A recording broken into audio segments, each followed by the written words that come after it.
Hi ಎಲ್ಲರಿಗೂ ನಮಸ್ಕಾರ. Welcome back to my channel.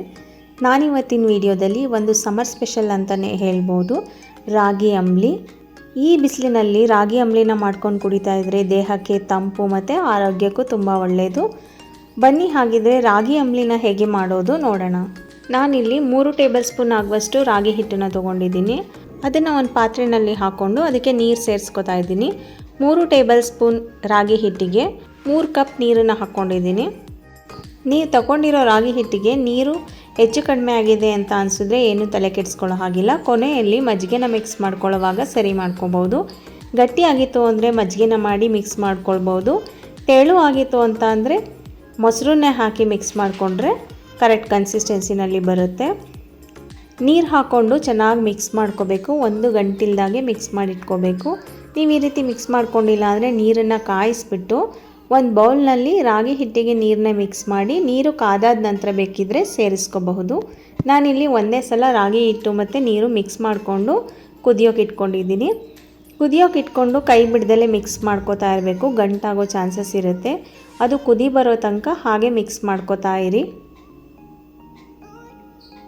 Mix ಮಾಡ್ಕೋತಾ ಗಟ್ಟಿ ಬರುತ್ತೆ. ನೀವೀಗ ನೋಡ್ಬೋದು ಗಟ್ಟಿ ಬಂದಿದೆ ಗಂಜಿ. ಈ ರೀತಿ ಗಟ್ಟಿ ಆದ ನಂತರ ಏನು ಗಂಟುಗಳಾಗೋದಿಲ್ಲ. ಗಂಜಿ ಕುದಿಯೋಕ್ಕೆ ಬಂದಿದೆ. ಇವಾಗ ಈ ಟೈಮ್ನಲ್ಲಿ ನಾನು ಉಪ್ಪನ್ನು ಸೇರಿಸ್ಕೊತಾ ಇದ್ದೀನಿ. ರುಚಿಗೆ ತಕ್ಕಷ್ಟು ಉಪ್ಪು ಮತ್ತು 1/4 ಟೀ ಸ್ಪೂನ್ ಜೀರಿಗೆ ಪೌಡರ್ನ ಹಾಕಿ ಮಿಕ್ಸ್ ಮಾಡ್ಕೋತಾ ಇದ್ದೀನಿ. ಜೀರಿಗೆ ಪೌಡರ್ ಬೇಡ ಅಂದರೆ ಸ್ಕಿಪ್ ಮಾಡ್ಬೋದು. ಉಪ್ಪು ಮತ್ತು ಜೀರಿಗೆ ಹಾಕಿದ ನಂತರ ಒಂದು 30 ಸೆಕೆಂಡ್ ಕುದಿಸ್ಕೊಂಡು ಗ್ಯಾಸ್ನ ಆಫ್ ಮಾಡಿ ತಣ್ಣಗಾಗೋದಕ್ಕೆ ಬಿಡಬೇಕು. ತಣ್ಣಗಾದ ನಂತರ ಮಜ್ಜಿಗೆನ ಸೇರಿಸ್ಕೋಬೇಕು. ಇವಾಗ ಗಂಜಿ ಎಲ್ಲ ತಣ್ಣಗಾಗಿದೆ. ಇದಕ್ಕೆ ಮಜ್ಜಿಗೆ ಸೇರಿಸ್ಕೊತೀನಿ. ನಾನಿಲ್ಲಿ ಮೊಸರನ್ನ ಮಜ್ಜಿಗೆ ಮಾಡ್ಕೋತಾ ಇದ್ದೀನಿ. ಮೊದಲು ಗಂಜಿ ತೆಳು ಇತ್ತು ಅಂದರೆ ಡೈರೆಕ್ಟಾಗಿ ಮೊಸರನ್ನೇ ಹಾಕಿ ಮಿಕ್ಸ್ ಮಾಡ್ಕೋಬೋದು. ಸಮರ್ನಲ್ಲಿ ಕೆಲವರಿಗೆ ಊಟ ಸೇರೋದಿಲ್ಲ ಅಂಥವರು ರಾತ್ರಿ ಮಲಗೋಕ್ಕೂ ಮುಂಚೆ ಈ ರೀತಿ ಗಂಜಿನ ಮಾಡಿ ಕುಡಿಬೋದು ಊಟದ ಬದಲಿಗೆ, ಅಥವಾ ಬೆಳಗ್ಗೆ ಬ್ರೇಕ್ಫಾಸ್ಟ್ಗೆ ಸಹ ಮಾಡ್ಕೋಬೋದು. ತುಂಬ ಹೆಲ್ತಿಯಾಗಿ ಸಹ ಇರುತ್ತೆ, ಹಾಗೆ ಲೈಟಾಗಿ ಸಹ ಇರುತ್ತೆ. ಇವಾಗ ನಾನು ಗಂಜಿಗೆ ಮಜ್ಜಿಗೆನ ಹಾಕಿ ಮಿಕ್ಸ್ ಮಾಡ್ಕೋತಾ ಇದ್ದೀನಿ. ಮತ್ತು ಕೆಲವು ಮಕ್ಕಳು ಮುದ್ದೆ ತಿನ್ನೋದಿಲ್ಲ. ಅಂಥ ಮಕ್ಕಳಿಗೆ ಈ ರೀತಿ ಗಂಜಿನ ಮಾಡಿಕೊಟ್ರೆ ತುಂಬ ಇಷ್ಟಪಟ್ಟು ಕುಡಿತಾರೆ. ನಮ್ಮ ಮನೇಲಂತೂ ಮಕ್ಕಳಿಗೆ ಗಂಜಿ ತುಂಬಾ ಇಷ್ಟ. ನೀವು ಒಂದ್ಸಲ ಗಂಜಿನ ಟ್ರೈ ಮಾಡಿ ಹೇಗಿತ್ತು ಅಂತ ಕಮೆಂಟ್ ಮಾಡಿ ಹೇಳಿ. ಮಜ್ಜಿಗೆನ ಹಾಕಿ ಮಿಕ್ಸ್ ಮಾಡ್ಕೊಂಡಿದ್ದಾಗಿದೆ. ನೋಡ್ಬೋದು ನಾನು ಈ ರೀತಿ ಮಾಡ್ಕೊಂಡಿದ್ದೀನಿ. ಇದಕ್ಕೆ ಸಣ್ಣದಾಗಿ ಹೆಚ್ಚಿಟ್ಕೊಂಡಿರೋ ಈರುಳ್ಳಿನ ಸೇರಿಸ್ಕೊತಾ ಇದ್ದೀನಿ.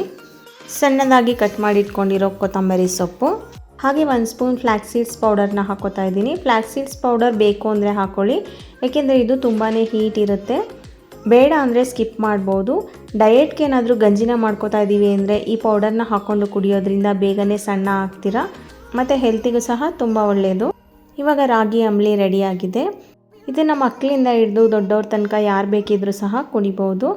ನಿಮಗೆಲ್ಲ ಈ ರೆಸಿಪಿ ಇಷ್ಟ ಆಗಿದ್ದರೆ ಪ್ಲೀಸ್ ಒಂದು ಲೈಕ್ ಕೊಡಿ ಮತ್ತು ನಿಮ್ಮ ಫ್ಯಾಮಿಲಿ ಫ್ರೆಂಡ್ಸಿಗೆಲ್ಲ ಶೇರ್ ಮಾಡಿ. ಹಾಗೆ ನೀವು ಇನ್ನೂ ನನ್ನ ಚಾನಲ್ಗೆ ಸಬ್ಸ್ಕ್ರೈಬ್ ಆಗಿಲ್ಲ ಅಂದರೆ ದಯವಿಟ್ಟು ಸಬ್ಸ್ಕ್ರೈಬ್ ಮಾಡ್ಕೊಳ್ಳಿ. ನಮ್ಮ ಚಾನಲ್ಗೆ ಸಪೋರ್ಟ್ ಮಾಡಿ. Thank you.